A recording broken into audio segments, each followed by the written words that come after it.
কৰিছে মুখ্যমন্ত্ৰী ডক্টৰ হিমন্ত বিশ্ব শৰ্মাই সেপ্টেম্বৰৰ ভিতৰতে অনুষ্ঠিত হ'ব পঞ্চায়ত নিৰ্বাচন আৰু ফেচবুক লাইভ যোগে এই বৃহৎ ঘোষণা কৰিছে পঞ্চায়ত নিৰ্বাচনক লৈ মুখ্যমন্ত্ৰী গৰাকীয়ে জনাই আছো আৰু পঞ্চায়ত নিৰ্বাচনক লৈ এটা জৰুৰী খবৰ পঞ্চায়ত নিৰ্বাচনক লৈ এক বৃহৎ ঘোষণা কৰিছে মুখ্যমন্ত্ৰী ডক্টৰ হিমন্ত বিশ্ব শৰ্মাই সেপ্টেম্বৰৰ ভিতৰতে অনুষ্ঠিত হ'ব পঞ্চায়ত নিৰ্বাচনৰ আগে ৰাজ্যত অনুষ্ঠিত হ'ব ৰাভা আসন কাউন্সিল আৰু বিটিআৰৰ নিৰ্বাচন নিশা ফেচবুক লাইভ যোগে এই কথা ঘোষণা মুখ্যমন্ত্ৰীৰ সেপ্টেম্বৰত অনুষ্ঠিত হ'ব বিটিআৰৰ নিৰ্বাচন ৰাভা আসন কাউন্সিলৰ নিৰ্বাচন মাৰ্চত অনুষ্ঠিত কৰাৰ সিদ্ধান্ত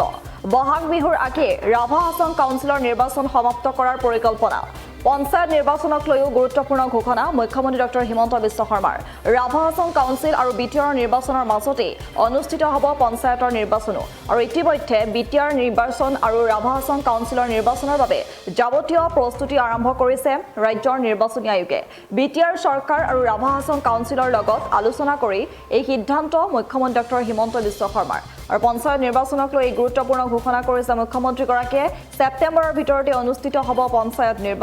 পঞ্চায়ত নিৰ্বাচনৰ আগে ৰাজ্যত অনুষ্ঠিত হ'ব ৰাভা আসন কাউন্সিল আৰু বিটিআৰৰ নিৰ্বাচন অৰ্থাৎ ৰাভা আসন কাউন্সিল আৰু বিটিআৰৰ নিৰ্বাচনৰ পাছতেই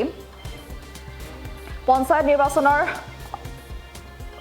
আগে ৰাজ্যত যেটো অনুষ্ঠিত হ'ব ৰাভা আসন কাউন্সিল আৰু বিটিআৰৰ নিৰ্বাচন সেপ্টেম্বৰত অনুষ্ঠিত হ'ব বিটিআৰৰ নিৰ্বাচন আৰু ৰাভা আসন কাউন্সিলৰ নিৰ্বাচন মাৰ্চত অনুষ্ঠিত কৰাৰ সিদ্ধান্ত ইতিমধ্যে গ্ৰহণ কৰা হৈছে বহাগ বিহুৰ আগে ৰাভা আসন কাউন্সিলৰ নিৰ্বাচন সমাপ্ত কৰাৰ পৰিকল্পনা কৰা হৈছে পঞ্চায়ত নিৰ্বাচনক লৈও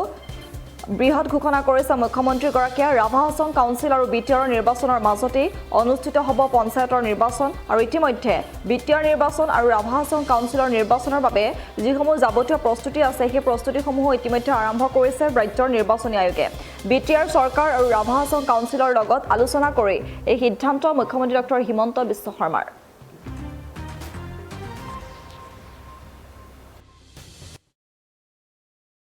আজি কেবিনেটত আমি আৰু এটা গুৰুত্বপূৰ্ণ সিদ্ধান্ত লৈছিলোঁ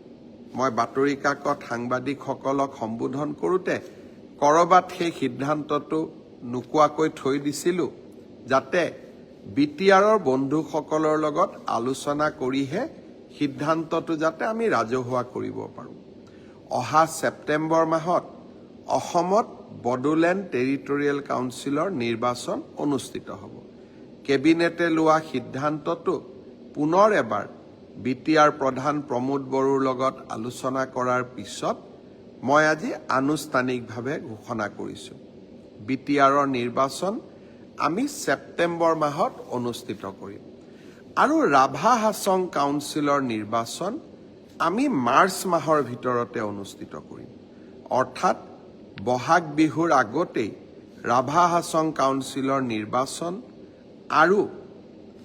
ছেপ্টেম্বৰ মাহত আমি বিটিআৰ বা বিটিচিৰ নিৰ্বাচন অনুষ্ঠিত কৰিম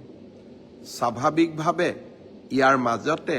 পঞ্চায়তৰ নিৰ্বাচনো অনুষ্ঠিত হ'ব আজি কেবিনেটত আমি আৰু এটা গুৰুত্বপূৰ্ণ